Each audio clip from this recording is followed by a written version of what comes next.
আমরা যে খাদ্যদ্রব্য খাই, খাদ্যদ্রব্য তো পেট্রোলিয়াম প্রোডাক্টের তৈরি না, এটা পরিবহনের জন্য পেট্রোলিয়াম লাগে।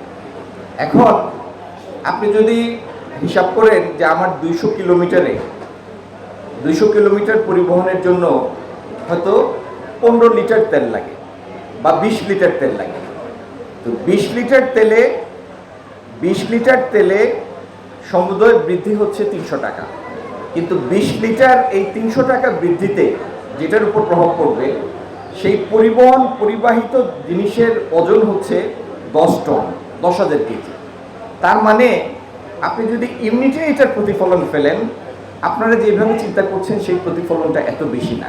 আবার আপনি যদি একটা ম্যানুফ্যাকচারিং ইন্ডাস্ট্রির ক্ষেত্রে চিন্তা করেন, তার কস্ট অফ গুডস সোল্ডের মধ্যে জ্বালানি হয়তো তার সম্পূর্ণ কস্টের মধ্যে 7 থেকে 8%, সেই 7 থেকে 8%-এর মধ্যে 15% বৃদ্ধি হয়েছে। 7 থেকে 8%-কে যদি আপনি 100% ধরেন, তার 15% বৃদ্ধি হয়েছে।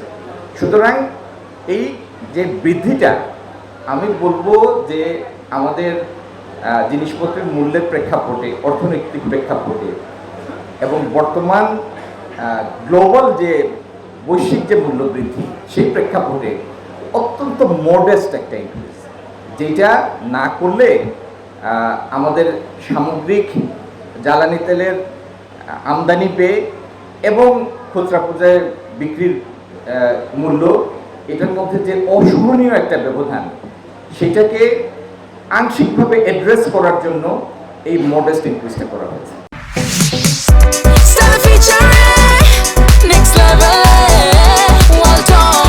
Side by side fridge.